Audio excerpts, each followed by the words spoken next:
Good evening, beautiful people. My name is Pebbles, the Playful Soul, and I would like to welcome you to this edition of Playful Soul Mates. This is a series where I speak to people who were instrumental in bringing my first album, Playful Soul, to life. And today we are honored to be graced with the presence of an incredible creative. He has been instrumental in bringing an array of artists' music to life. He's an incredible producer. He works in animation. He's got this project called Polymath that he's working on. We're going to get into all of that. He produced three songs rather, on my album. I would like to introduce you all to Nyambo. How's it, Nyams? Good. How are you? I'm good. Chilling like a Sorry villain. for the So good sorry to for the have you. fuzzy video. No, it's good. Thank you for having me. It's only a pleasure. So let's get into it. So Nyams, you are, well, the way that I know you is as a producer, right?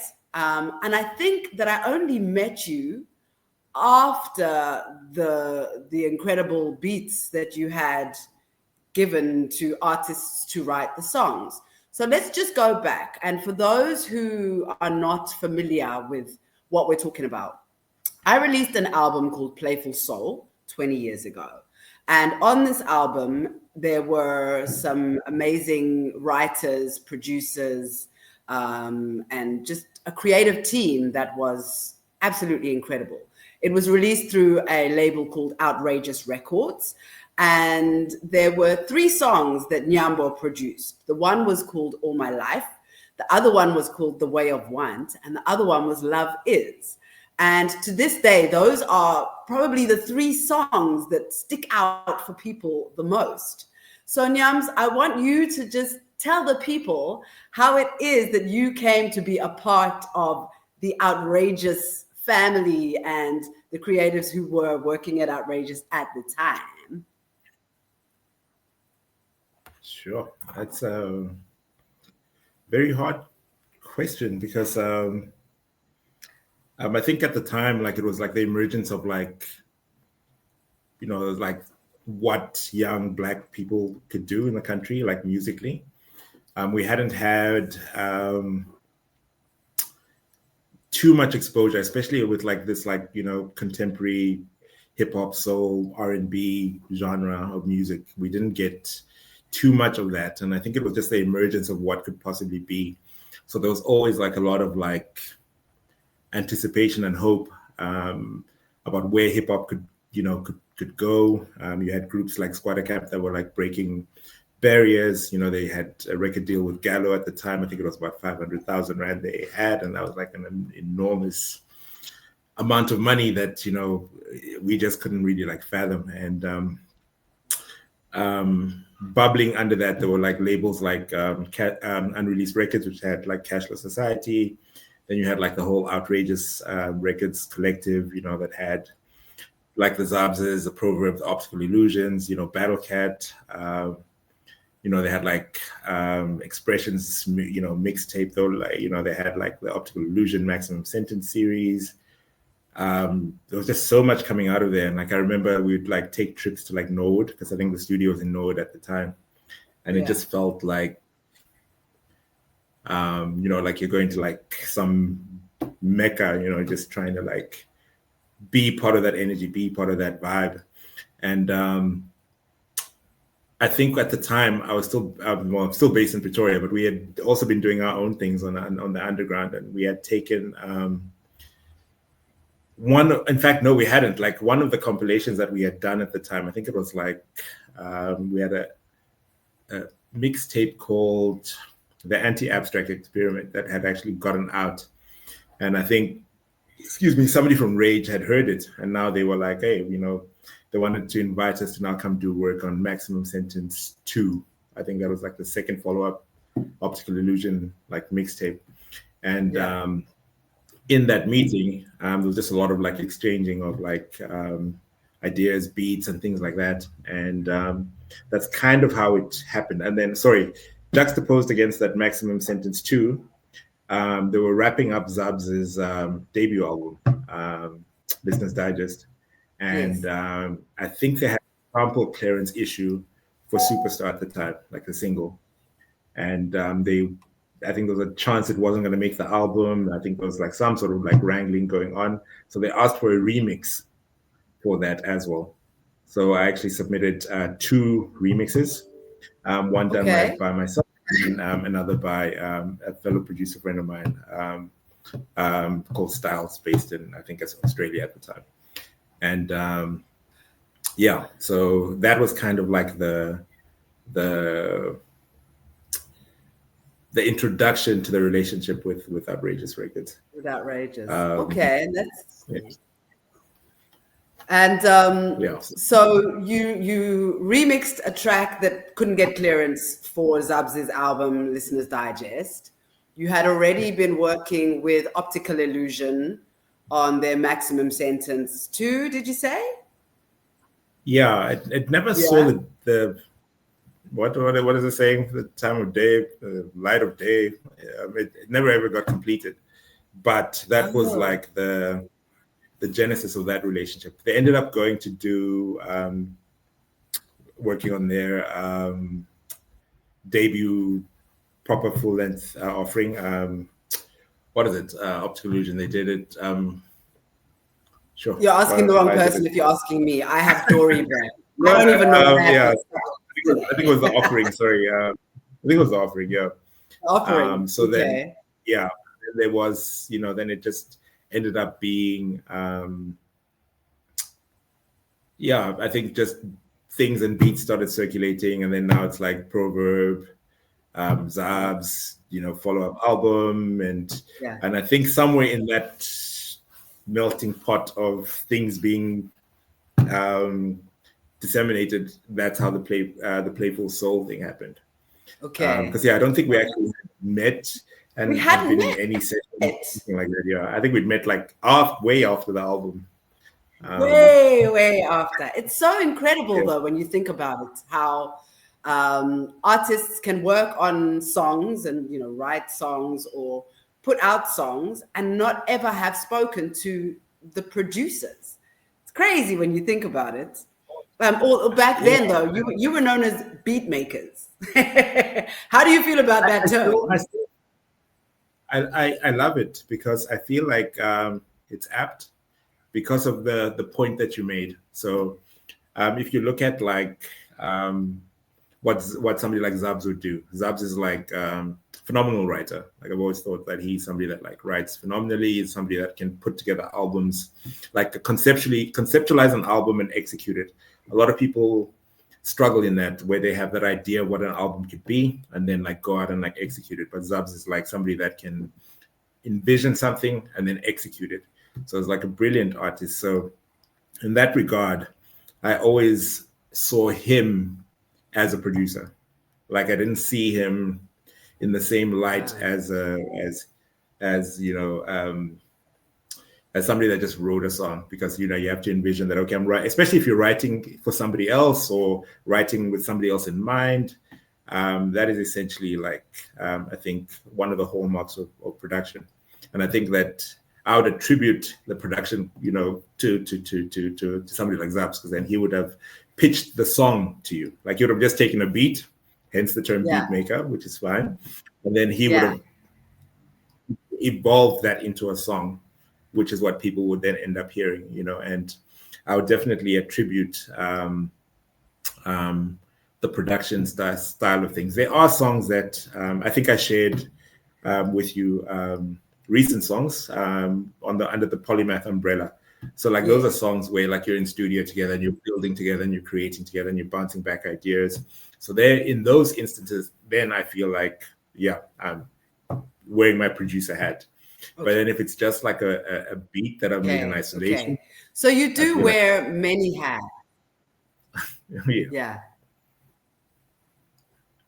Sorry, there's a bit of a lag because, Sorry.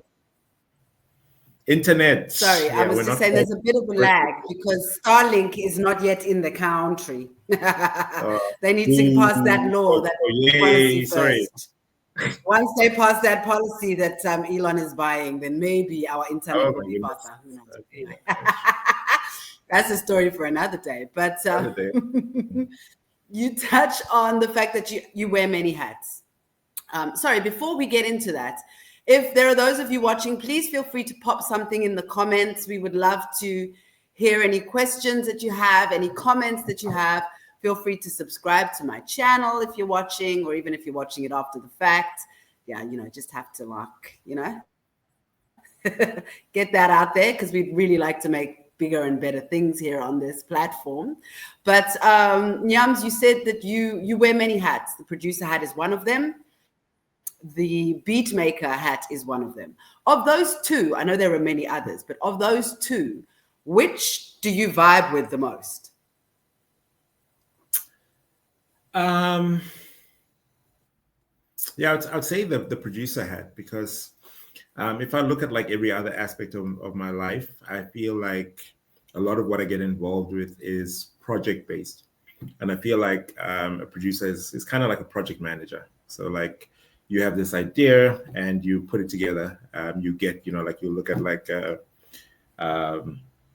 Quincy Jones, he'll get like a bunch of musicians that he's worked with here. He'll get some songwriters here, and he'll conceptualize that. Okay, for Thriller, this is how we want Thriller to sound, and then you'll kind of like put that together. And I think that's kind of like something that has been consistent for me. Like I like putting things together. Like I'm not like a beat maker that wants to be involved in the making of every track. I don't wake up making beats. There was a time when that was the case, but it's not. I don't actually spend too much time on that. I prefer putting together projects. I might hear Pebbles and be like, okay, there's this producer that that I love, that I think his sound fits. They can do some great work with and like put that together and facilitate that relationship. There's a song that we did on ProVerb's second album, where like, okay, I've got these producer friends in Port Elizabeth, and my hometown. And they've got this cool like reggae type of beat. Let's get Jazz Seed from Bonga Muffin. I hit up ProVerb and I'm like, I think it'll be great to like get him on this song. And then like he made the call and he made it happen, and it ended up being like coming to be. So I always liked being able to put together a project, take something from here, take something from there, and like see it manifest into something new. The beat making stuff is cool. I think it has its moment. I feel like that is not a big part of my life at the moment. I always feel like it could come back if I'm in the right circumstance. But for the most part, like I don't really spend too much time on that. There was a time when I was younger where that I would be in school, high school, and like I would. My parents lived in Pretoria, so I went to school in the Free State. So like I lived in the hostel. So like every second weekend I would come home for the weekend, and like I would just be looking forward to making beats, because I know that's what I'd spend the whole weekend. They wouldn't even see me. Like it would be like, you're going home, but like they wouldn't see me. I would just be in my room making beats from when I got home in the evening, Friday, to the Sunday morning when I have to catch the bus to get back to school, type of thing. So that sort of time spent on beat making doesn't exist now. Like I'm doing other things. Life happens. I mean, we're at an age now that it's like, where is the time to be making beats all day, every day? There are kids. Yeah, I mean, some people make the time, and I think that's, if it's your passion, you find a way. And I feel like I feel, and I don't feel like it's closed. I think like at some point I will find my way back to it. I think just right now there's other things that are there's a lot going on. But now, okay, there are a couple of things that I want to touch on that you mentioned just now. You say you prefer producing to just beat making because you can take on the role of a project manager. What projects have you worked on that have really stood out for you? There's one in particular, right, that we were talking about the other day, that I believe it's been sitting there in the bank for like 12 years, if I'm not mistaken, a Nina Simone project. And I'm like, dude, this needs to see the light of day. Please, please, bless us. And I think that was a special project, because I think every time you do something with Nyambz, it's like a privilege. Like, I do think it's one of those artists that actually gives you so much more than you asked for. And he was my second Playful Soul Mate, by the way. I did see that. Yeah. Anybody watching this, go back and watch that episode. It was really cool. Yeah. No, he's an incredible. He's and even to that point, like, so Mizzy and I produced that album. For those who don't know, who is Mizzy? So Mizzy is like, one of my good friends, and he's like, he also wears many hats. Businessman, former editor of Hype. He produced the majority of Nyambz follow-up album. I think one of his biggest songs was Tear Gas had a song called Go Away, which is like, it was like such a huge song at the time in terms of like just the sonic. Like, there's nobody that you can compare him with, like, musically. Like, you can hear a Mizzy beat and it's distinct. It's like his signature. Yeah. And I think that's what a lot of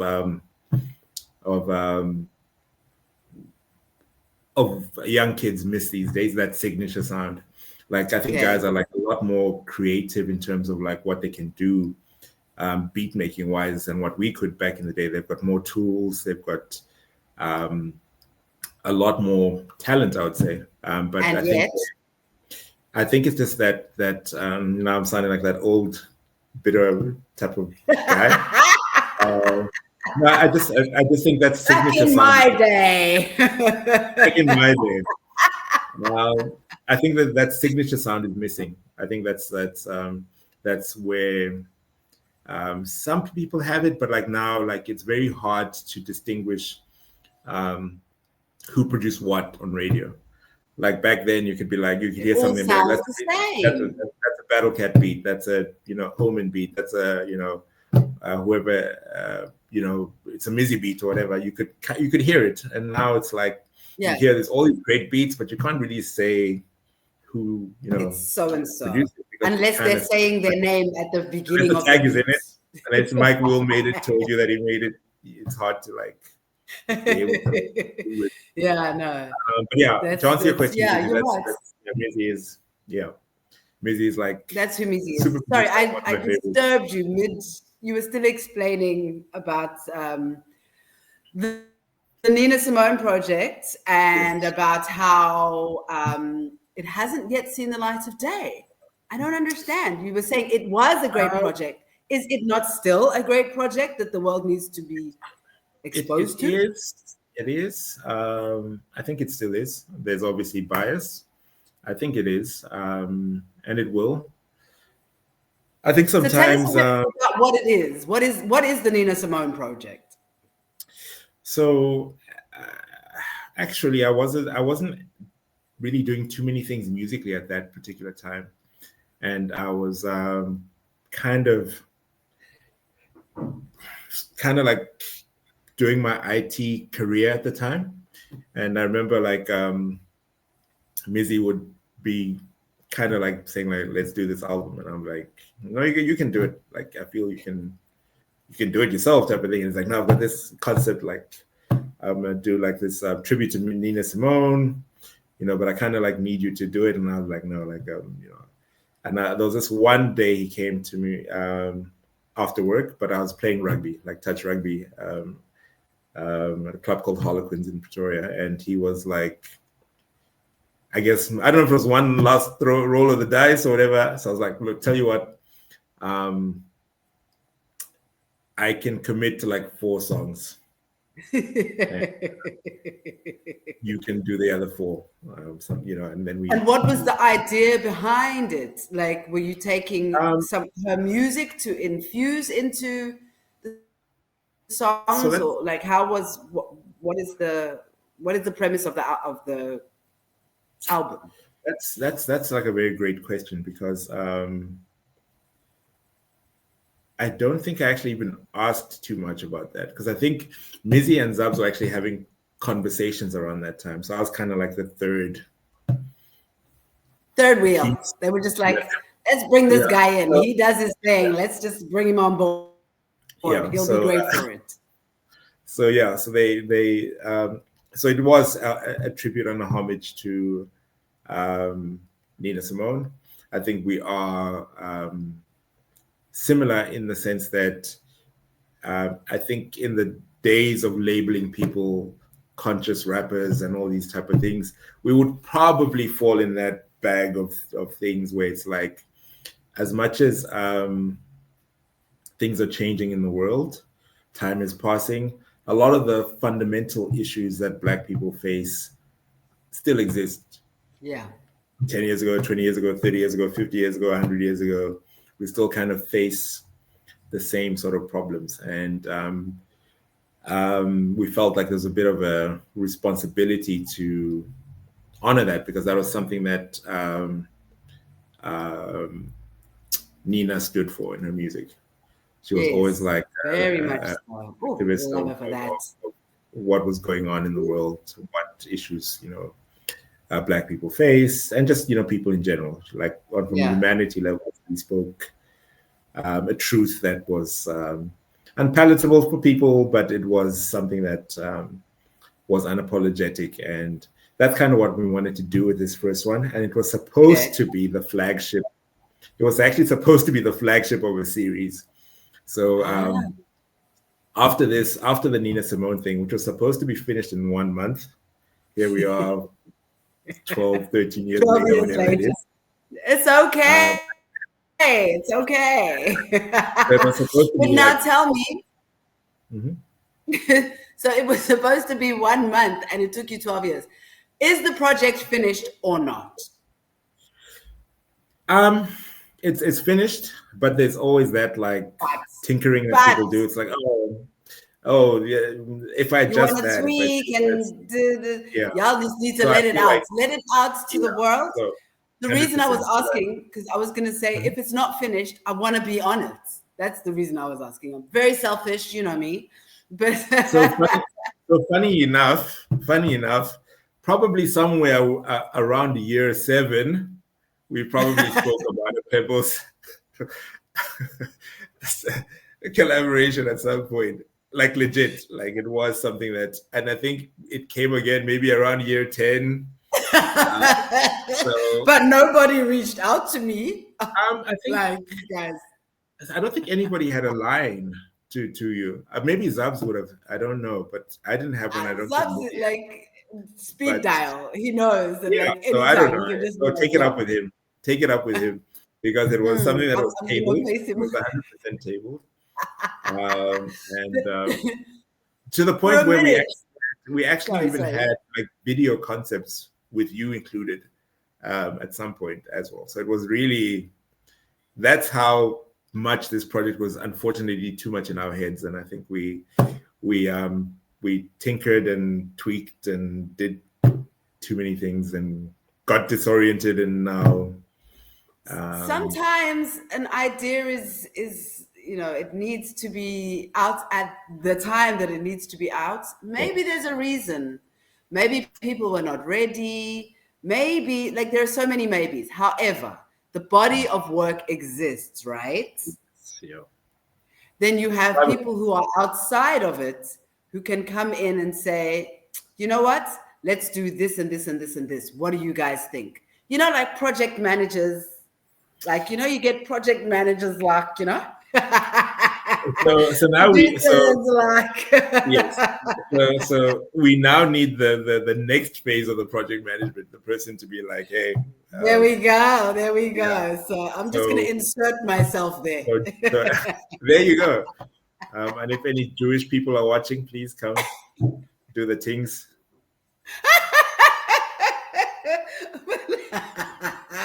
Ready to be No exploited. stereotyping here. Whew, I need a glass of wine. Wait. Mm, but it can be Patrice, anybody who has lots of money like you. Anybody that I has you. just want to bring it back for a moment to Playful Soul, right? So you produced rather 3 tracks on the album. All My Life, The Way of Want, and Love Is. And something something that stood out for me was the fact that you use old music, you sample old music, so that you would experiment with sounds, and you would bring something old but make it new and fresh.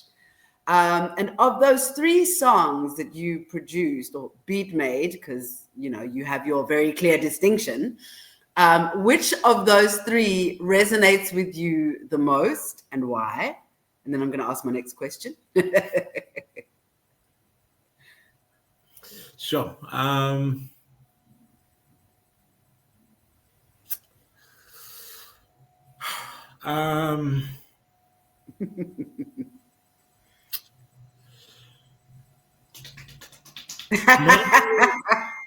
Maybe Way of Want. I think because it's like very The Way of Want. It's very like abstract. Like it's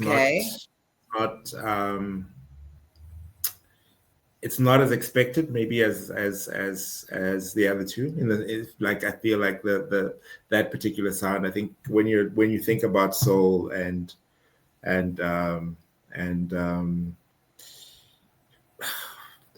soul, R&B-ish, neo soul, you kind of, the other 2 maybe fit in that, even though it does, it feels like a little bit of an outlier.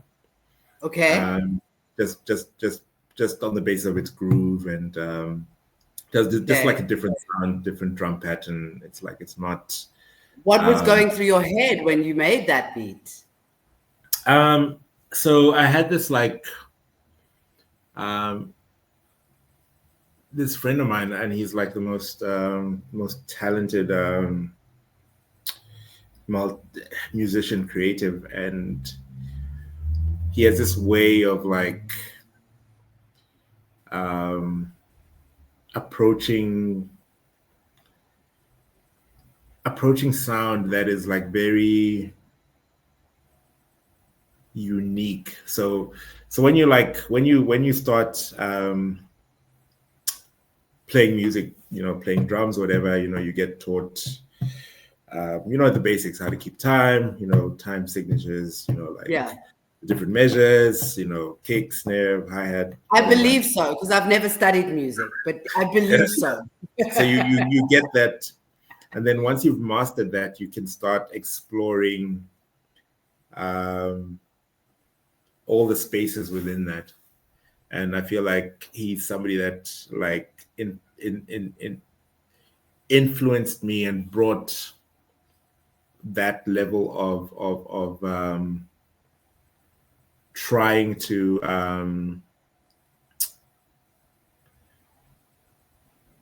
really just come up with something that's like really unique, outside of the norm.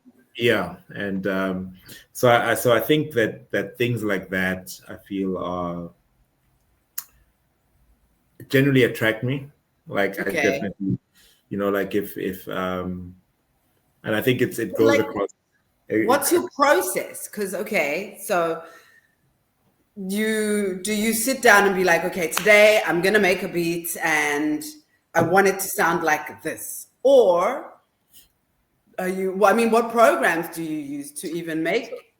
Yeah, so a lot of the times, especially when you sit down to do something, it sometimes takes on a life of its own.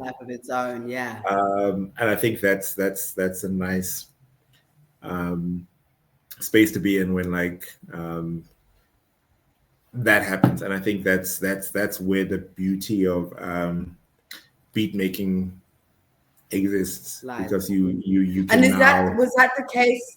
Sorry, I'm sorry for interjecting. Was that the case with The Way of Want? Did it take on a life of its own because you were so something like that would have taken a life of its own.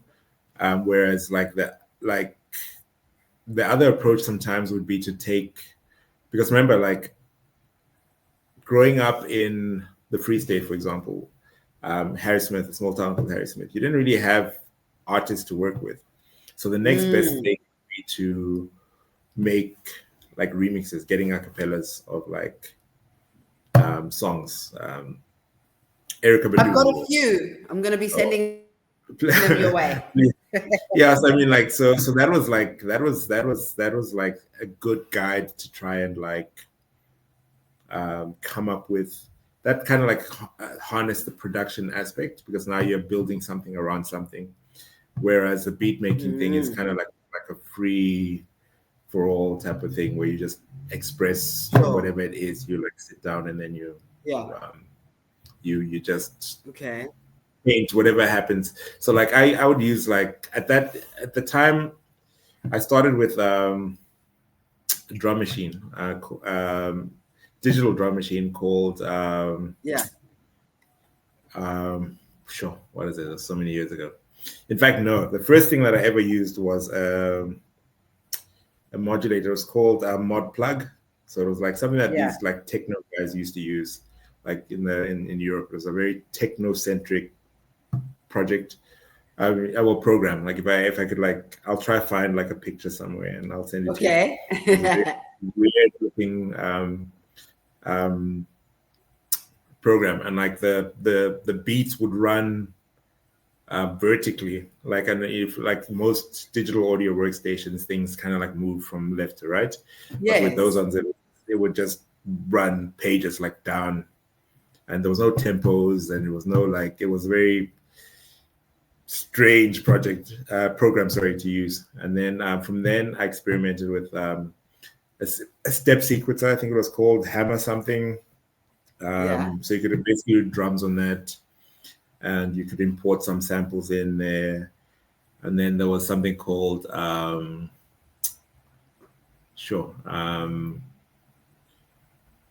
was something called Touareg by a company, I think it was Bram Bros or something like that. It was like a very weird piece of software. I think every then you could just use whatever you could get your hands on, and then sure. I tried Fruity Loops at some point. That's something that I think Bam used to use. And that's the only one of the ones you've mentioned that I even know of. I've never heard of the other ones. So are you the kind of person who likes to like try new programs out and new apps and all of that? At that time it was more like, what's out there. And then I settled on Acid Pro, which is kind of like what I use to this day. Okay. So Acid Pro was probably something from 2000 and so the remix that I spoke about for Superstar Zabs in the beginning.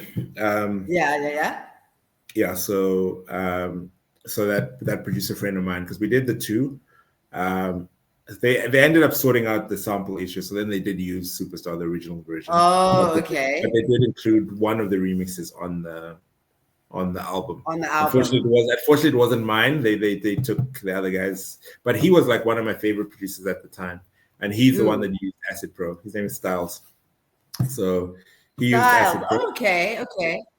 So he used Acid Pro. But now, and then that's what I then followed with, and I've been using. I still use that today. I used Fruity Loops for house music. So whenever I did like house music or anything dance related, it was easier to like do it on Fruity Loops for me. It was just like, it was easier to get into the groove. But then because I didn't really even sample much in Fruity Loops, it was more just, playing on the piano roll and everything, putting together. But then if I was doing something hip hop and sample based, it was easier with Acid Pro because you could see the waveforms of the sample and manipulate them easier. But for anything that was like originally non-sampled, I would do on Fruity Loops. Did you study music? No. Oh, well, okay. Yeah, so no. A little bit in high school. What you like and you know. Yeah. Sounds I good. did a Sonic. little bit in high school, but not to Not in any. depth. You didn't go to varsity or anything. Yeah, no graded. Yeah. You know. So yeah, kind of. Well, it's more than I did. But I think the height of my production experience is GarageBand. Very, I've very heard tech, good high things tech, about it. I've high heard very tech good things about it. program that I produced. I think 2 songs on. Very, very proud of myself for those. But anyway, I just want to bring it back. Wait. There is a question I want to ask you. So all my life, Sure. I was chatting to Apiwe Mame last week, or 2 weeks ago, in the last episode, and she was telling me that there is an Australian dude, 360 his name is, who has a song that uses the exact same beat as All My Life. And I thought to myself, well, that can't be right. Hey? So remember I'd mentioned Styles? So yeah, like Yeah. I've done work with Styles. So like Styles is like a producer on that as well. So like you look at Styles stuff, yeah. So wait. So So what does that mean? He shared the beat with the same guy? So I think I think it was actually because remember we did like I think at the time we were doing a licensing with Zeno and them. So yeah, it was licensed to more than one person. Yeah, essentially, yeah. It was not exclusive. I think back in the day, you'd have like territories and stuff like that.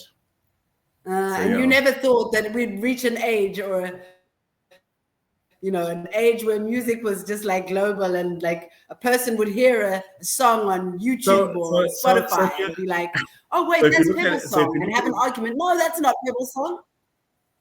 So if you look at it now, you'll find like this. If you look at it now, you'll see that they are people still like have leasing options. Like it's not something that I look to do, but like if you look at producers now, they try and do it now, but it's something that existed like back then as well, like leasing. So they would lease it by territories. And if you look at like the states example, it's like a huge at the time it was like a very huge country, and they'd have different states with different radio stations. It's not like us where we have SABC 1, 2, and 3. That's like the whole country. They would have in Texas, they have like your own ecosystem of radio stations and TV shows and stuff like that. You'd have whatever state. So like leasing was actually quite big back in the day, because then you could actually govern it by territories now. But like right now, everything is so global. Like it's not the same sort of like ball game that you'd have. Yeah, absolutely. But now not bringing it back to Playful Soul. You besides music creation, you're also involved in animation. I see, like I've been seeing some stuff online and that. You've got obviously Polymath. Can you tell us a bit about, firstly, Polymath, what that is and what we can expect more of from it? So yeah, Polymath is something that Mizzy and I have actually been working on for sure. Don't tell me 12 years. Probably 12 years. So and it was actually with his younger brother Kaya, because Kaya was good at he was more on the visual side. And also Mizzy a little bit on the visual side. So we were thinking that, okay, how do we put together all our different skills and try and like cover the whole just cover the whole spectrum of the creative field. And it's like, okay, we can cover like the animation side of things, we can cover the music side of things, we can cover the visual side of things, videography and stuff like that. So it was excuse me, it was more something to like cater for it was something more to cater for that. We didn't actually get it going, but I think we still had the company registered. And when we spoke about this Nina project and like what, where we're going to put it, it was like, okay, we still have that Polymath vehicle. Let's let's revisit that and let's bring it back to life, and like let's put our projects, our own personal projects, out on that platform. Yeah. Yeah. So it's a platform for not only yourselves. Is it a platform for people that you collaborate with to put their music out on? Sure. How is it different, I guess I want to know, from like a Spotify or well, it's so it would, so we don't, so we always try and stay away from it. So not a platform in that sense, like a digital streaming platform type of thing. Yeah. More like, I just didn't want to avoid, I wanted to avoid using the word record label. Okay. So it's a label. I get you. I hear what you're saying. Record label, because we don't. For some of us, we need to, there are boxes. As much as we don't like to fit into boxes, in order to give context to things, sometimes we do need to put things in a box. So you can liken it to a. Do you know what I mean? Yeah, so I mean, like you could liken it to a record label. I think for us it was more like the connotation that brings is more like, you know, you are signing artists and stuff like that. No. It's like, no, we're not really looking to sign artists per se, but we are looking to collaborate with artists for specific things. So whether it's a specific song or a specific project, but people can do whatever they want in and around that. It's not a binding space where you are now confined to. If you want to do your own thing on the side, you can do that if you want to do. But what we agree we'll do together, we will do together, and it'll come out under the Polymath umbrella. Polymath banner. So like, okay. Yeah. And then whatever royalties come out of it, or publishing comes out of it, is shared by the Polymath team, whoever was involved in it, in creating it. Okay, no, that's cool. I get that. I totally get that. That's what I want to do with my project, Hit Hunters. Story for another day. Yeah. But, okay, so Polymath, I'm going to be sharing a link, beautiful people, with a lot of the people who have been spoken about in today's Playful Soul Mates. Can't do it now live because I am manning the desk and I don't want to mess anything up too much, you know. So I will be sharing a Polymath link. I'll be sharing links to ProVerb. I'll be sharing links to some of Mizi's work, some of the other work that Nyams has worked on as well, just so that you're aware. So yeah, don't panic. There's going to be stuff that you get to see after the fact. But now I want to ask you, Nyams.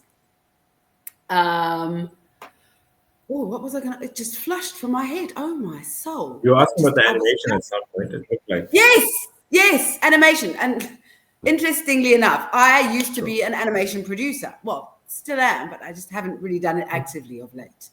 But for years, I worked in animation production, and I've got a TV series or a series that I want to put out. I'm just trying to find the right creatives. It's likely going to be a bunch of young Black women that do it. But anyway, that's a story for another day. Tell me about your project that you're working on, Mua Kids. Because I saw that and I was like, yay! It's Dora the Explorer meets Coco Melon for Black folk. Yes! Finally! Yeah. So over the years, we've been doing, when I say we, there's a company called Busy Moon that I've been doing a lot of animations with. So usually in the education space.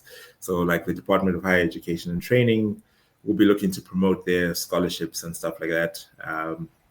You know, so like we do animations that they can use in promoting like these scholarships, because they have like partnerships with different countries. And it's like brilliant opportunities for people to go study abroad on somebody else's dime. Like, and I think there's nothing, it's, you know, like that experience of traveling and being able to see how different people do things and being on your own in a different country, being able to navigate and learn and network is an experience that a lot of people aren't going to always have. And like you learn so much about not just yourself, but like, you know, different ways of doing things.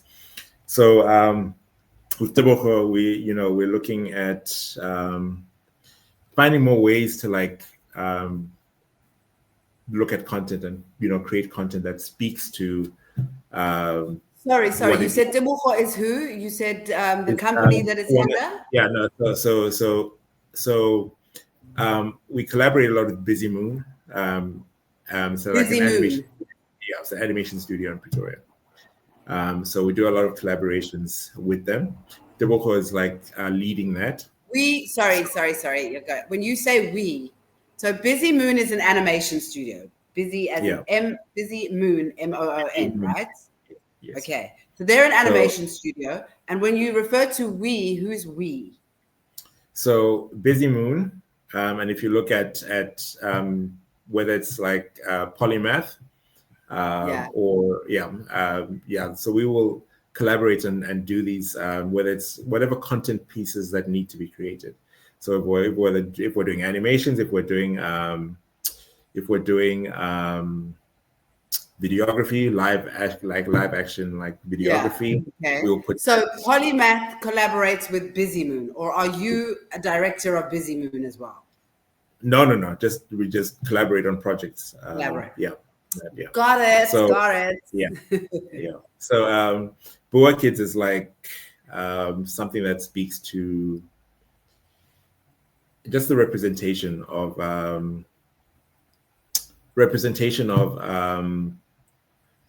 Black people in that space, because I don't think there's a lot of, over the years you see a lot of content that comes out that doesn't necessarily speak to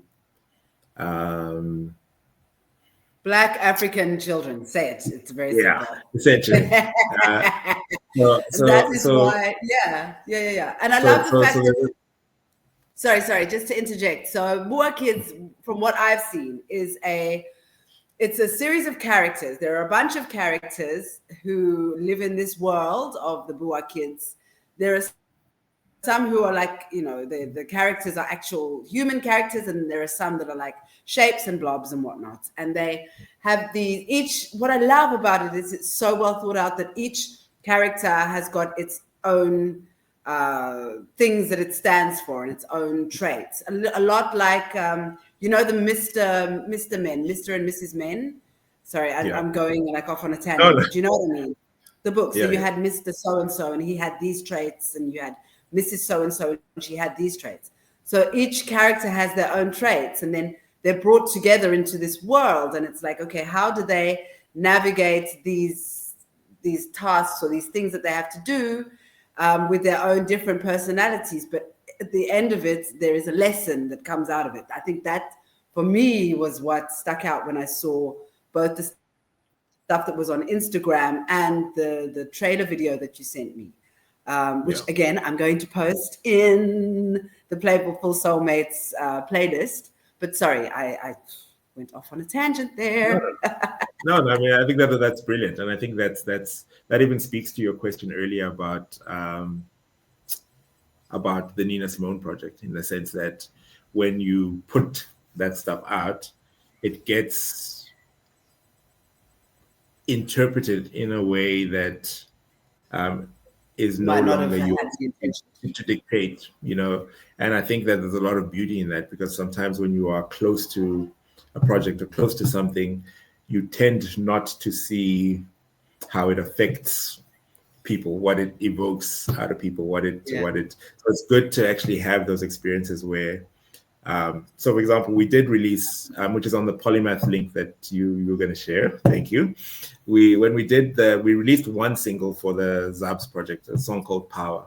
And the feedback that we got from there was tremendous, because people had now dissected the lyrics and, dissected certain aspects of, the beat, whatever, that when you are in that process of tightening things up, you don't actually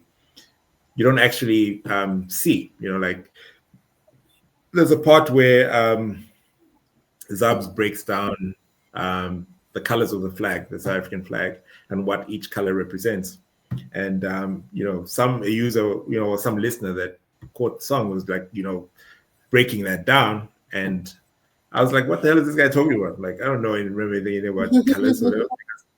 I'm listening to like the rhythm of saying things and like what, does it fit the time? What can I do? You are not even focused on you're focused on other details that you miss.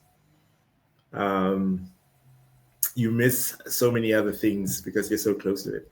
And I think when you were giving a breakdown, I think it was good because that is something that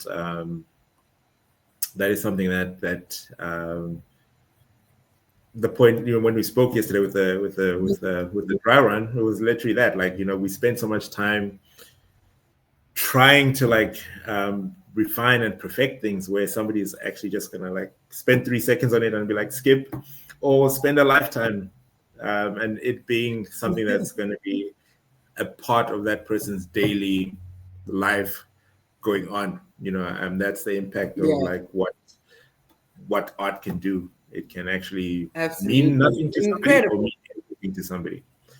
Exactly. That's why, sorry to interject. That's why me doing these Playful Soul Mate sessions, Playful Soul Mates episodes, I'm getting myself confused, the performances and the live streams and all the other Playful Soul things that I'm doing this year. So that's why 20 years later, for me to be doing this, it's not just because it's 20 years and whatnot, but I've had people who have come to me and been like, do you know what that song meant to me all that time ago? And I'm just like, oh, wow, that is absolutely incredible. And I'm just like, all right. So there's something more, like you say, you put so much into something and you think, okay, it is this, but that thing then takes on a life of its own, and it'll mean this to one person, it'll mean something else completely to somebody else. Which is going to bring me to my next question. It's not a question, it's actually a game. I like games. I'm a playful soul. So I'm going to play a young game with you. It's a quick fire game called This or That. You're not allowed time to think, right? And I know you're a very pensive, thoughtful person and you like to consider, should it be this beat or that? No. You have to just, first thing that comes into your head of the two things that I mentioned, yeah? Okay, cool. So, analog gear or digital plugins? Analog. This? No, you can say that. Analog. Sorry. Okay, cool. Okay. Nina or Aretha? Nina. Perfect take or perfect vibe? Perfect. You're thinking. All right, sorry. Day session or night session? Day session or night session? Day. Finish a beat now or start a new one? Start a new one. Okay. All right. Okay, that's the end of that quick fire round. I just want to ask you why. Okay, why analog gear? It's gonna sound generic and all that, but it's just the warmth. Like it's really it's a different sonic, and I think a lot of people will speak to that. Like they will always say old music sounds different, and playing something of vinyl sounds different, and like there's definitely a truth to that. I mean, if you look at even like recording onto tape, there's like a natural way that the tape compresses and wraps the vocal, so you wouldn't have clipping of vocals like if you project too loud, like in a. You may need to explain to people what clipping of vocals is. Asking for other people, not myself. No, I mean like when your vocal signal passes the threshold and then you lose the whole quality of sound. It just distorts essentially, whereas you don't really have that as much on recording onto tape, for example. There's a way that like it sort of like wraps the vocal, and it's a much warmer feeling. It's a much warmer texture that that you have. The only thing is that the manipulation of tape was difficult. If you kind of had to like one take things, it wasn't There as was a beauty in that, no? yeah, I mean, like, There was so a even then, beauty like, in that. exactly, there's a lot of like perfect imperfections that you hear in songs. Yes, exactly. Never to Over time, be right? like, and I think It's that's really, why, like, so sorry, just to digress. One of my exercise songs that I do my exercise to is Marvin Gaye's "Gotta Give It Up" Part 1, right? And you can, like, so at the beginning, you even hear they're talking in the background, and then they go do the counting, dun dun dun dun, and you can hear the imperfections in it. But there's just something so beautiful that it's not I mean, a perfect it's take. So when I get it's into human. studio now, I want it to sound like pristine, and I want there to be no mistakes, and the engineer will take out the breaths and all of that. No, let it be what it is. There's something to be said for that. Don't know if you agree. 100. Sorry, that was.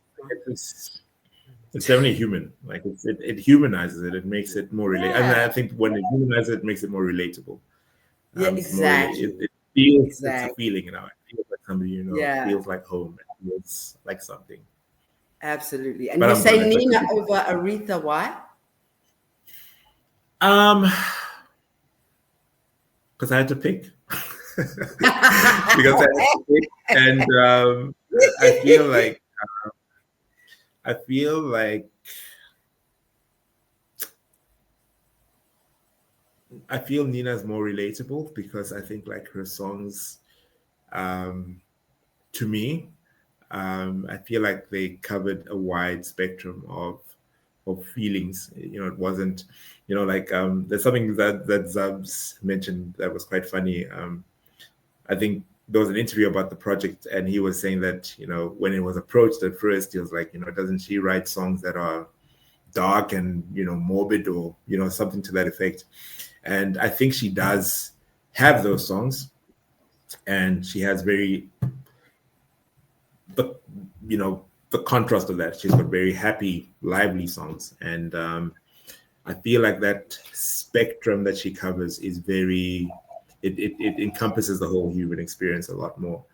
And I know that Aretha also has a wide catalog. She also has the gospel side of things. There's like a lot to it. I feel like, to your question earlier on about a beat maker and producer, I feel like Nina's stuff might fall in that beat maker thing where it's like more free to be what it's supposed to be, and irrespective of how it's supposed to be interpreted. Whereas I think Aretha's stuff was more commercially driven, but not in a negative way. Like, I think the songs were written to specifically make people feel a way, or whereas Nina was like, I hear what you're saying. She was like, Nina was a loose cannon. She was just like, I'm gonna do this. Yeah. Y'all like it or you're not gonna like it, but you're gonna like it. So I think for that reason, like I think I definitely resonate with that. Cool. And then I found it interesting that you said day session over night session, because a lot of creatives prefer the night time to create because it's quieter. You can get into a zone, as opposed to be because in the day there's a lot happening around you. And I've always thought that as a creative, you are so tuned in to everything that's happening around you that in the day it's harder to tune in and focus than it is at night, because there's less happening. People are sleeping, so you can kind of like, you know what I mean? No. Probably depends on two things: which hat you're wearing, and then the second thing, what time your day starts. So what time does your day start? So my day essentially would start at like 4 a.m. essentially every day, like Monday to Sunday, whatever it is. So 4 o'clock. By the time, wait. Why? I think it's just genetics. I think like my mom also wakes up early. My dad probably used to at some point, but he's now like he's like a late owl, so he'll work into the night and sleep like. But growing up like early birds, so my mom would wake up early. I wake up early. And so the quiet that you're talking about, I get to experience. I also like, I'm a very outdoors person. So waiting for just waiting for the sun to be up or like daybreak. So that I'm out, I'm either running or going on a hike by the time 8 o'clock has come, I've probably done like so many things. I've like finished work, I've finished whatever it is I need to do. I've had a workout, and then somebody's gonna call me at like 8:30 and be like, "Sorry, did I wake you?" And it's like, no. You're like, "No, I've had a half a day already." So now you started that whole 5 a.m. club thing way before it even became a thing, it seems. Yeah, I mean, it's so actually some of my earliest memories are maybe like 3 years old type of thing, like letting myself out of the house and just going to like be outside, and like I remember hearing the birds and like just enjoying that solitude, enjoying that sunrise, enjoying that experience. So like I think I enjoy the day, I enjoy the sun, and I enjoy being outside. So you love sunrises. If you wake up sunrises, before, you get every day. Yeah, essentially. Yeah. A lot of beauty. So cool. Hey? No, a lot of beauty in that. So it's like it's grounding for me. Like it's grounding. Do you that's a dumb question, but do you derive a lot of your inspiration from nature?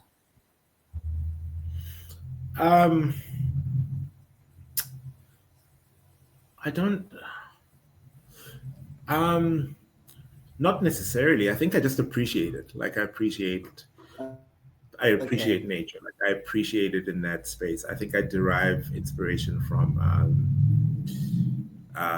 people that work hard and do great things. So so if you I've got, I don't know if you can see properly, I don't know, like over my shoulder, that side, sorry, somewhere. Yeah. I've got like a thingy of like Mos Def, like Black on Both Sides, probably my favorite hip hop album. All right. And I'll have like pieces of art or pieces of or other posters of albums that were like great. Just a reminder that to myself that there's hard work that goes into doing that. Like these pieces of art, these pieces of these albums didn't exist unless like there was a lot of sweat equity that went into them. And so like the inspiration would kind of come from that, like hearing something, like hearing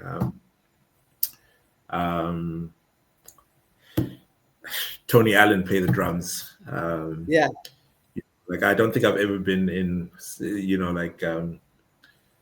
in nature where I've been like, oh, let me go and create. It's more like, wow, I'm blessed to be in this creation. Like, okay, that's interesting. I'm the opposite. Yeah, so I mean, like that, hearing stuff, like hearing something that like is next level, is the stuff that like makes me want to like, do something. Interesting. Or seeing something good, yeah. Sure. But now, the other thing that you mentioned in our game was that you like to start a new beat rather than finish one. Is that because you're a master procrastinator and don't like to finish projects, or you're a perfectionist and don't like to finish projects, or you just like the idea of starting new things? Because I know, for example, I love starting stuff. The bane of my life is that I don't finish them. So many projects that I could tell you about started and never finished. So I think it would be more about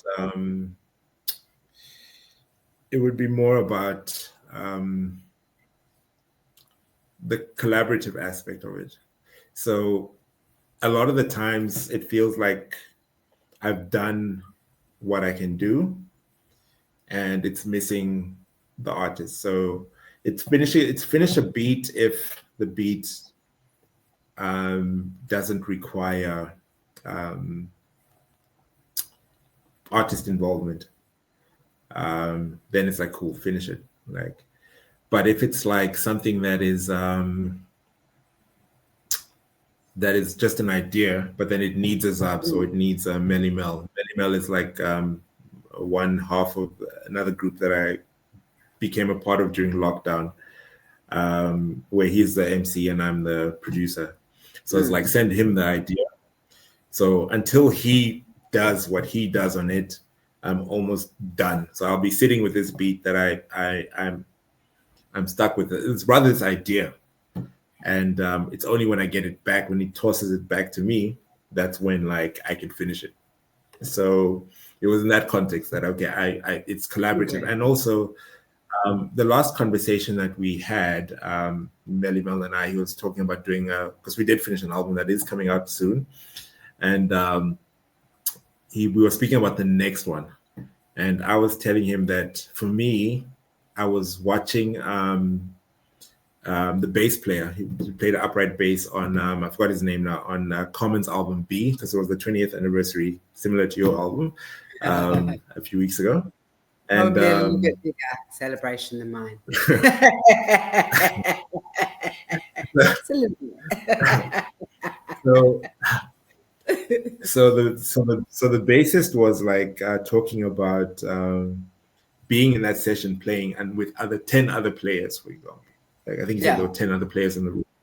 And that's also kind of where I am. And I did express that to Melimel, that I do want to make bigger music. And I wouldn't be able to finish a beat in a sitting because I have ideas. Like the songs now, it's like I need to get a string section on this song. I need to get a, so you can program it, you can, but like sometimes you want that. You want the real thing. You want, yeah.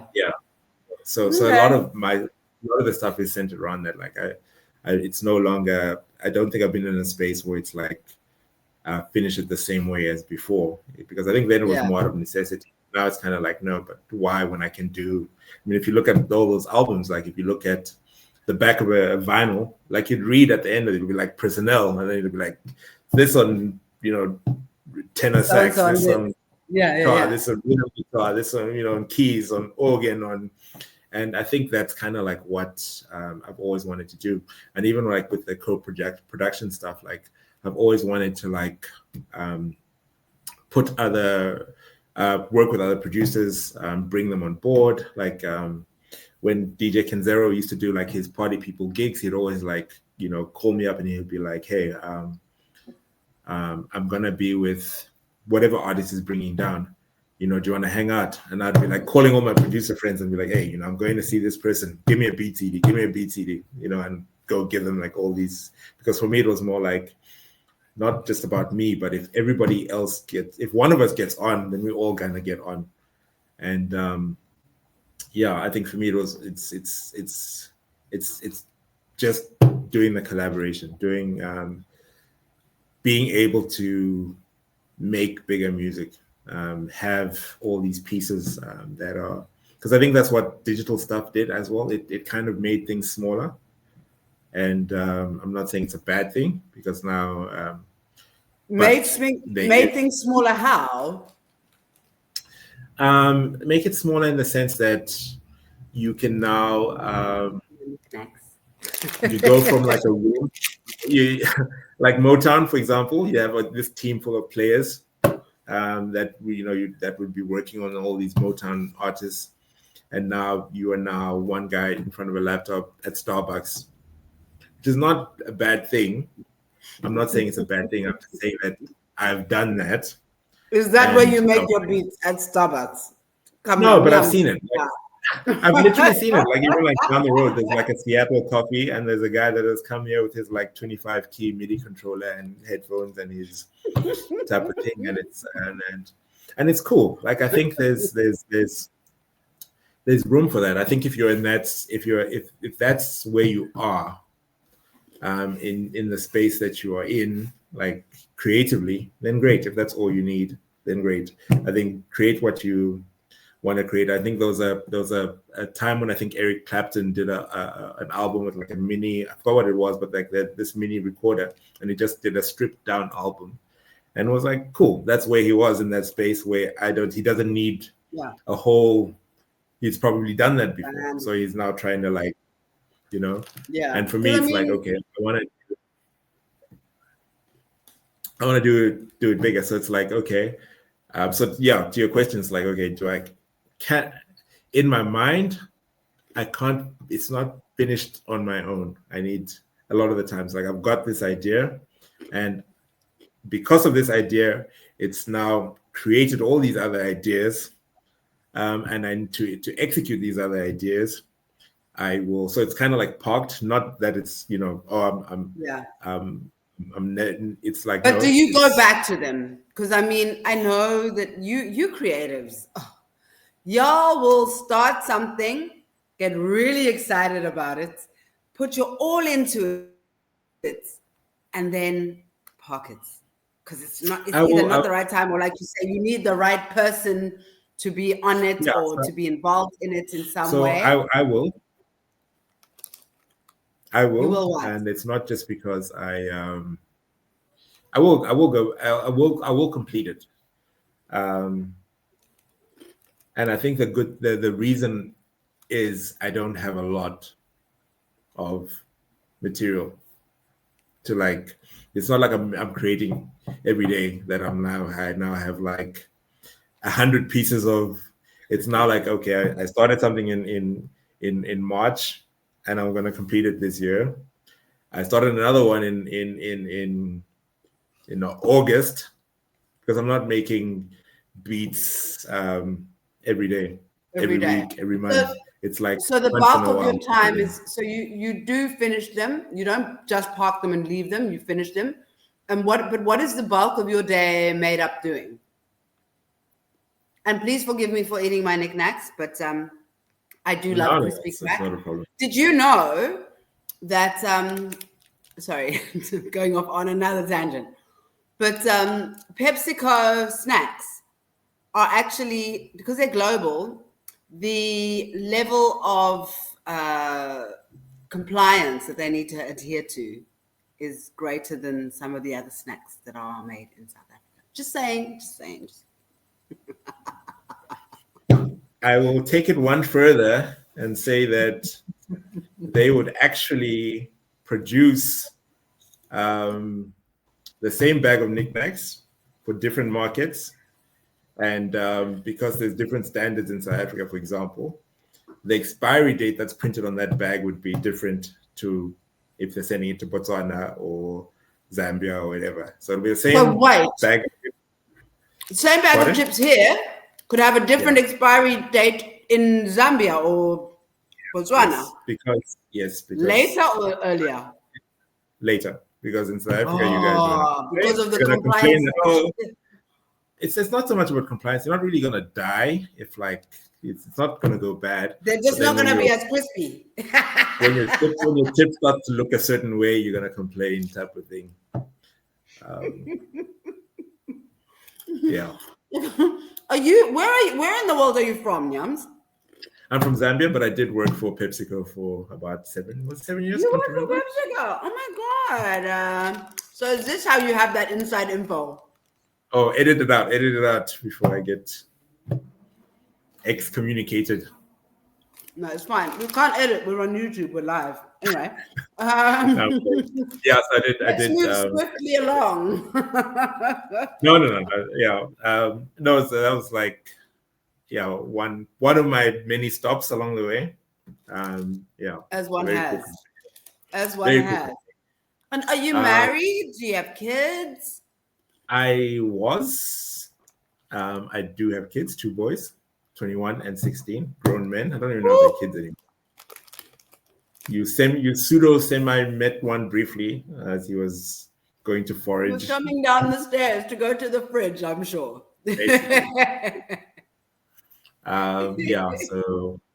Was married once upon a time. 2 boys. Yeah. Okay. Amazing. But how, just taking it back to the era of Playful Soul, Like you were saying earlier, there were a bunch of artists and labels that were starting, independent labels, creatives who were doing something that was quite special at the time. And if you were to have a playlist of music that you're playing now, how would it be different from what you were listening to back then?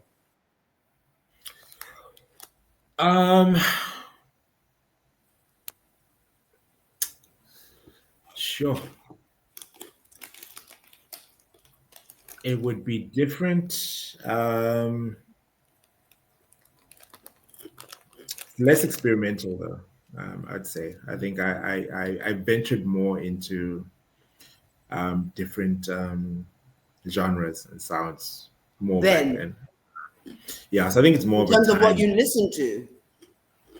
In terms of what I listen to and what, because it feels like there's so much more to do. You were asking earlier, like, how my day looks like. So you have like these little short pockets of windows where you can actually consume music.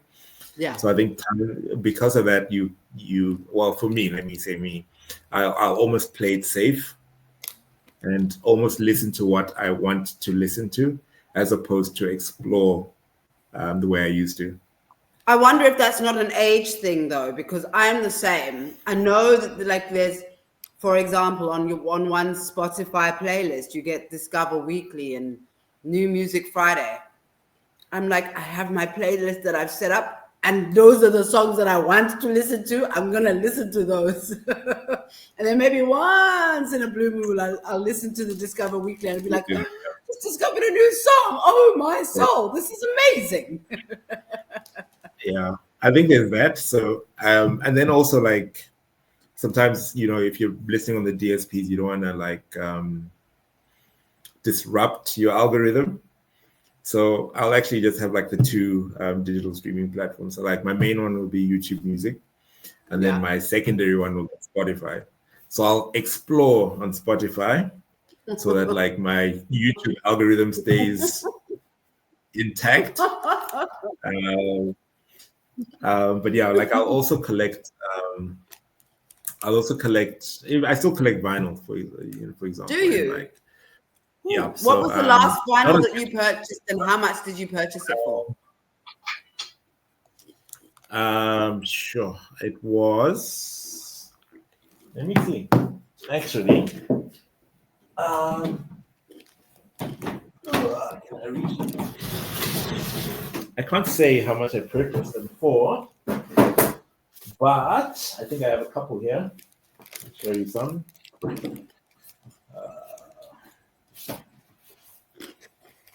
No, let me get up actually. Okay, fine. Leave me here on my own, eating my knick-knack. But guys, if you haven't subscribed to my channel already, you need to now. The ones that I was looking at now are actually some that people had given me. So these are the last ones that I actually bought. So what one is that? Land of the Midnight. Aldo Mola. Yes, but he's like really nice on the guitar, and then like also Chick Corea is also on here. So I've never heard this before. Is, but okay, I'll take your word for it that it's pricey. So I've never seen this before, so I'm assuming it's going to be hot. So I'm looking forward to listening to that. Okay. Mix it. So I'll be very quick.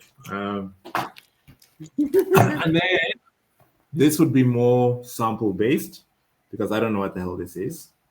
But so when you say it'll be more sample based, you will use this kind of vinyl music for samples that you use? Yeah, because sometimes you want something that's like, because when people start sampling, a lot of the times we would go for soul music and we'd like look for anything that's got an afro, look for anything that's got a, whatever it is. Yeah. And then like now it's like, no, let me actually look for something that's a little against the grain. So like there's this one as well that is like almost. I don't know, but it's like I was looking at the back, looking at the credits, looking what's on here, what instruments are being played. And I'm like, okay, I might have some cool drum sounds on there. So yeah, this is the last one. Also, it's a little Oh, it's bit. also bongos, bongos, bongos. Yeah, so I'd be picking this up because it's like, okay, I want to hear some different. Maybe there's some drum sounds that I could use. Yeah. Maybe there's some interesting grooves that you can build the beat around, or just for inspiration. Amazing. Those are the last ones I bought. That was like $8. That was $8. See, do you think that vinyl is over or is underrated here? Or is it because you know how to use it in a way that most people don't consume vinyls? I don't think it's overrated. I think it's just popular. Like there's some people that have made it as in trendy. Yeah, and because of that, people are charging things at a premium now because it's like cool. Yeah. Now, I don't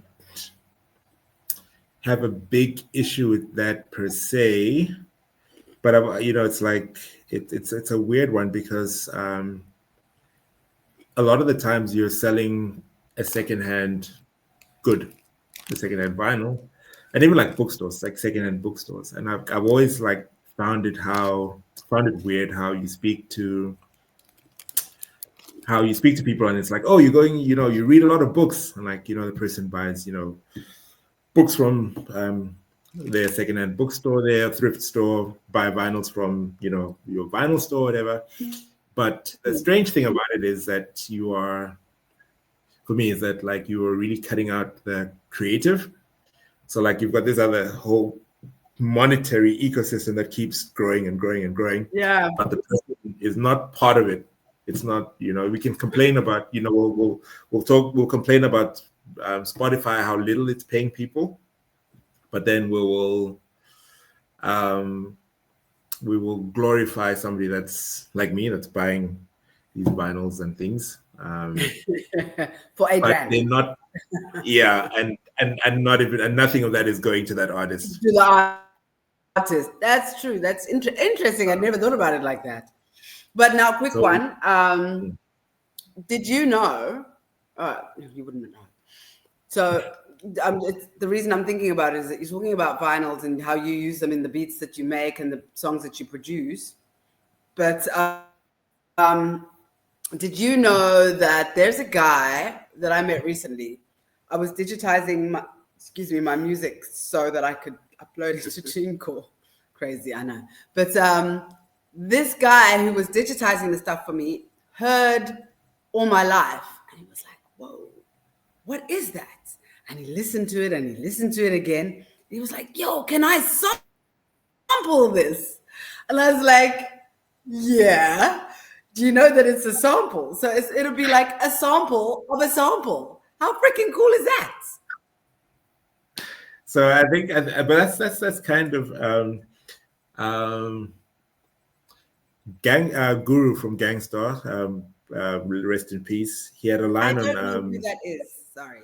I'm sure you do. He just Guru. He had these Jazzmatazz series back in the day. I'm sure you'll know him like eventually. If you'll hear a song and then you'll. And I'll be like, oh, okay. Yeah, it'll definitely. There's no way you could have escaped him, type of thing, in some shape or form. He's got a line in one of his songs where he says something like, "Rapper or not, you can't own no loops." So basically, speaking to like the sampling thing, that like we don't own the stuff. Like somebody's gonna hear it and is gonna reinterpret it. And it's like it's part of the circle, and I think that's very cool that somebody can pick up on an energy, pick up on a frequency. But how does it make you feel when somebody takes one of your beats and they want to sample it? I think it's cool. Like I think I've also had like people that have asked for like samples, and like I've given them like, okay, here's the sample, whatever, and they want to like recreate it, or it's something that. What do they say? Imitation's the highest form of flattery, or absolutely. So, I think it's cool because I don't know. There's there's people that school of thought like when art is out, is it still yours once you've given it to No. the world? And that is why you guys have held on to that project for 12 years. You don't want it to not be yours anymore. You need to let it breathe. Let it be what it's going to be. Yeah, it's just people also move on. Like, it's like literally like you also don't know where your place is anymore. Sometimes it'll be like people call you and they'll be like, hey, we're looking for can you help us get into, like, we're looking for radio DJs, and it's like, yo, I don't know anybody in radio anymore, type of thing.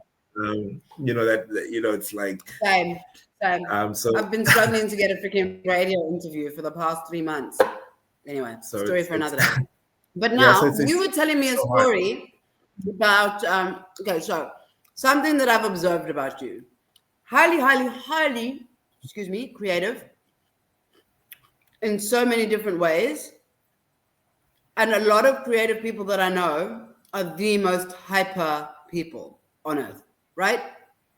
You are the calmest, most chilled, don't drink, don't smoke. You're just like, super chilled. And there was a story that you were telling me about the other day. Please share that story because I think it's hilarious. About ProVerb. ProVerb. So I'll be super quick with it. I'll get into the story, but just to give it a little bit of more context, like my son's computer got hacked about 2 or 3 weeks ago. And like, something just started running scripts, and like it was now like got our like passwords and things like that. And it was like, hacked into like PayPal accounts, LinkedIn, and all these things. And whoa! When I was like, I told my son, okay, now please, change your passwords, do this. I'm gonna wipe your machine. I'm gonna reset it. I'm gonna reload it. What?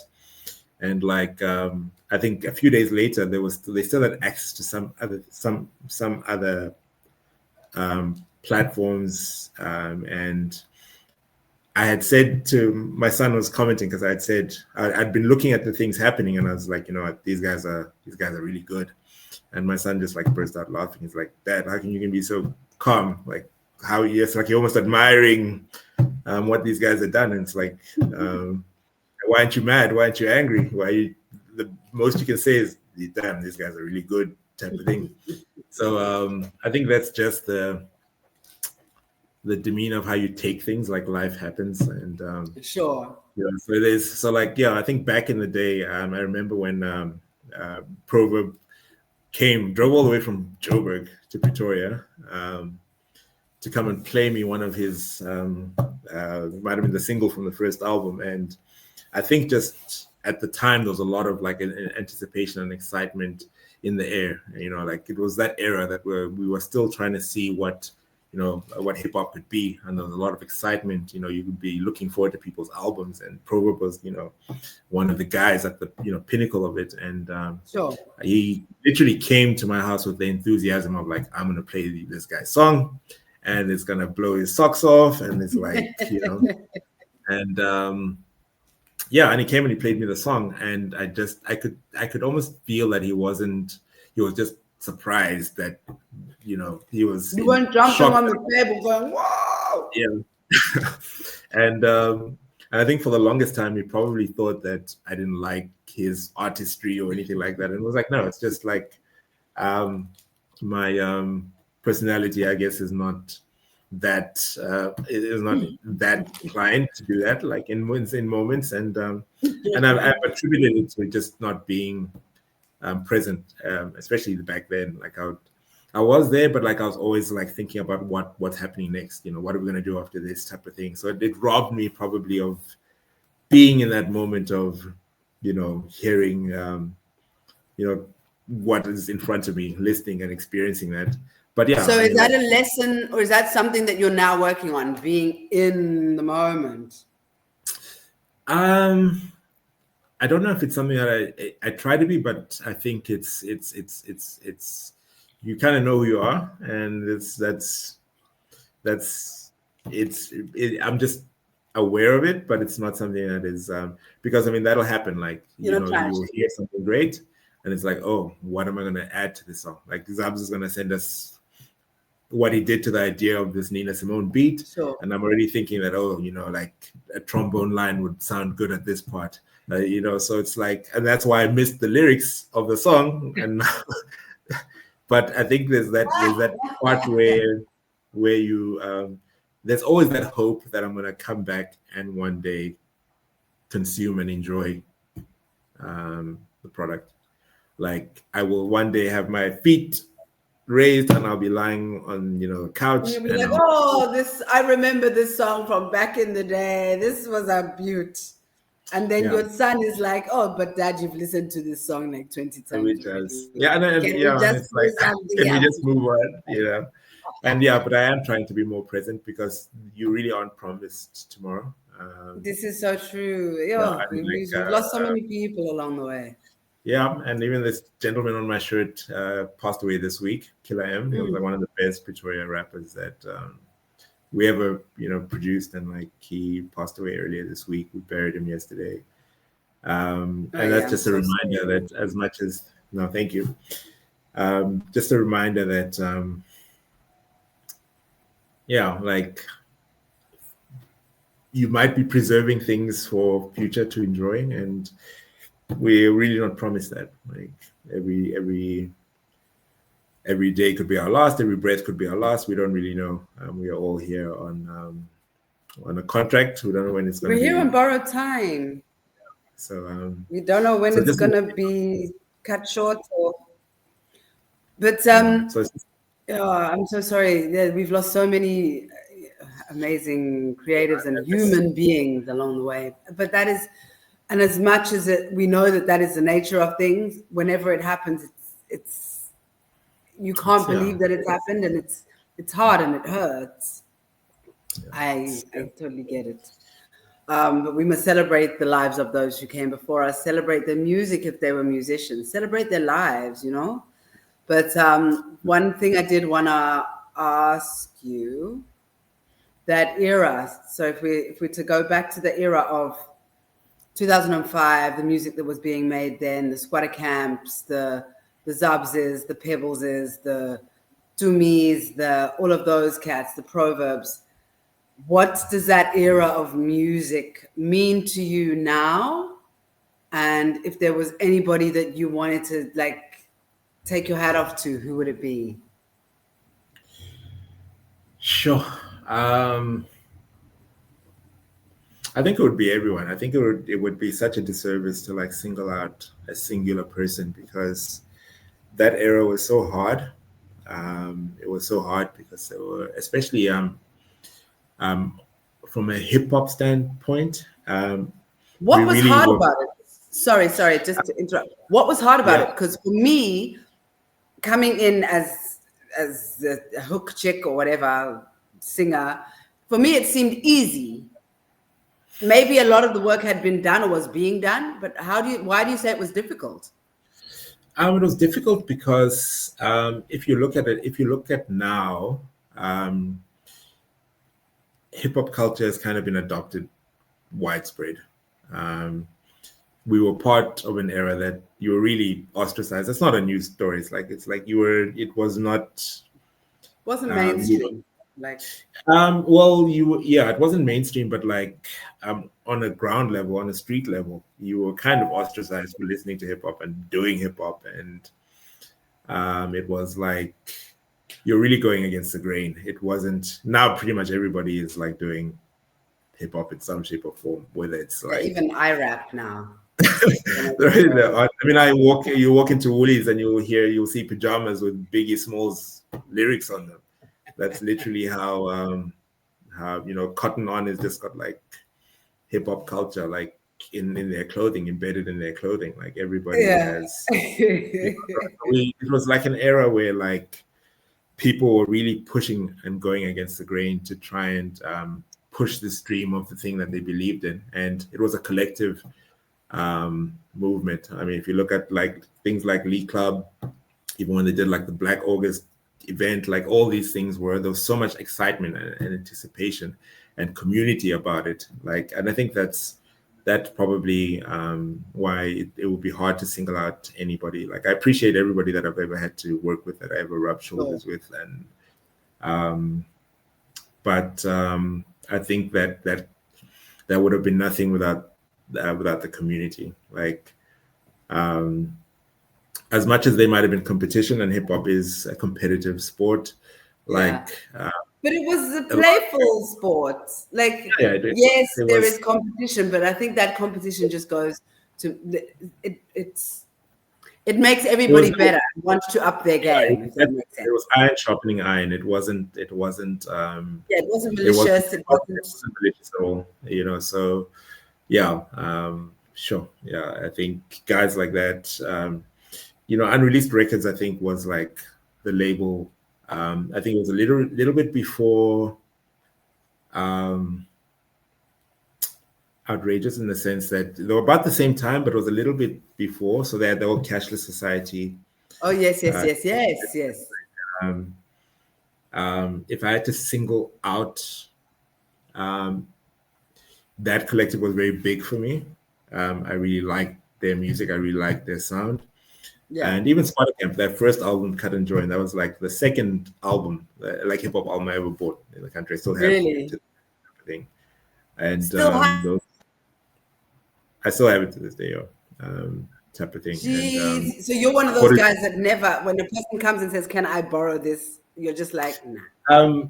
No, I actually am. Like, and I think that if you had to ask my ex-wife, she would not be happy about, she would comment about that. There's a lot of things that I would give away, especially if I wasn't using it, if I wasn't enjoying something, even like equipment, music equipment. Like, I gave away so much equipment, like whether it's monitors, turntables, whether it's, you know, if I wasn't using it and somebody else needed it, you would just be like, here.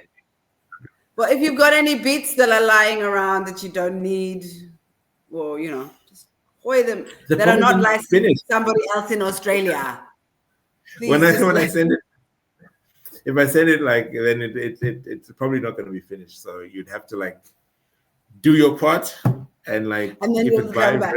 It can't take 12 years to finish, please. Assembly. I don't know.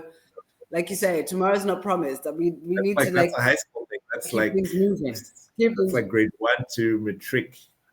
Like, you can have somebody. That's a long ass time. The whole school journey with all the emotions, all the fights, all the without the album. Yeah, imagine. But now look, I can't actually believe that the time is 2038. I'm like still like. My son's gonna kill me because he was like, "Dad, can we go to gym at like 8?" And I was like, "No, I'm gonna be busy." Until sorry. Okay, let's then in that case just be like. Closes at like I've also got to go cook supper. So your son's mad at you. I've got to go cook supper. You see all these grown-up things that people have to do. Oh my word! But before you go, firstly, where can we find you on socials? And if we want to see more of the work that you're doing? Sure. I'm terrible on socials. I will respond, but you're on Instagram. Yeah. So it's just at Nyambino, NYAMBINO. Okay, cool. So then, I actually had like Nyams at Instagram once upon a time, but then I was like, what is this Instagram thing? And I deleted it, and then somebody took it later. So then it's like gone. So Nyambino on Instagram, and I guess if anybody wants to get a hold of you, they'll find you there. Yes. And if you're looking for an incredible producer, beat maker, I will point you to one. Hey? I will direct them to one. You can't be telling us this now. No, I'm just saying that unless they're prepared to wait. Good things take time, you know. So they must wait. But Nyams, thank you so much for being such an incredible soulmate. Before you go, though, I would like you to leave a pebble toss. So you know how you toss a pebble into a stream and it ripples and changes everything. pebble toss, and it changes everything. I've actually got one here. No, you're not allowed to read it. Can I not read it? It's got to come from. I wrote it. No, it must come. Oh, you wrote it down because it was an inspirational moment that you had. I wrote it because it's like I have intentions for myself, and every morning this is one of them. So. Oh wow, I love that. So when you wake up at 4, you set intentions, you do affirmations. You're one of those guys. Yes. So love that. My son will do that in the evening. And wow. So I'll be very quick. Here it is. There's so many though, which is a good time. Which is a good one to give.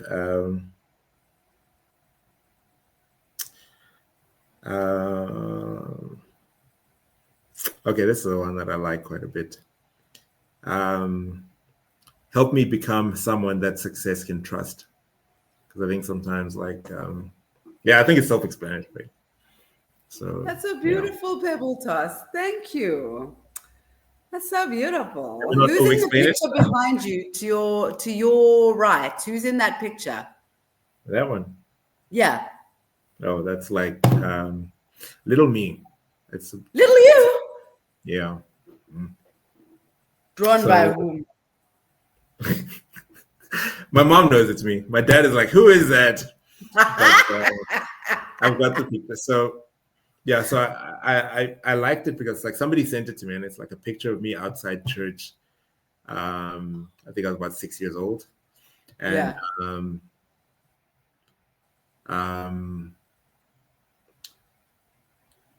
sometimes your life crossroads, there's a crossroads where you can either go left or right. And whenever I look at that picture, it's a reminder. It almost feels like it's a point where I wouldn't have made that choice. So it's just a reminder that, you can always... You were so young, though. Is that a pic? That's not a photograph, though. That's a sketch, right? Yeah. Of a photograph. Yeah, but that was you were very young to have been at that crossroads. Sure, but it's just a reminder to myself that because I look at it and I see the potential. Like I can see like what could this person have been, what could this person have aspired to be, and it's just a reminder for me to be like, it's not like I love looking at a picture of myself. It's just like a reminder to myself that choose the right path. Love that. On that note, I am gonna call it because we've been chatting for a while, an hour and 43 minutes, and I still have to make supper. Oh my god! Oh my goodness! These grown-up things. I'm sorry. And you've been awake since 4 o'clock. Like, how are you not wanting to pass out now? Still wanting to go to the gym? Yeah. No, so sometimes much for 8 hours of sleep. That's never been a thing for me. So no, I don't believe that it's necessary, but anyway, that's just me. But Nyams, I really want to thank you for being such an amazing soulmate. Thank you for the music that you have shared with me. Thank you for the music that you have shared with the world, and for the music that is yet to come, and all the other amazing projects that you're working on. Boa Kids, Polymath, all of these things. Wish you all of the best. And I want to see the Nina Simone project out, please. Nina Simone project out. And I'm going to send you some acapellas so that we can make music again, because, it's been a while, 20 years.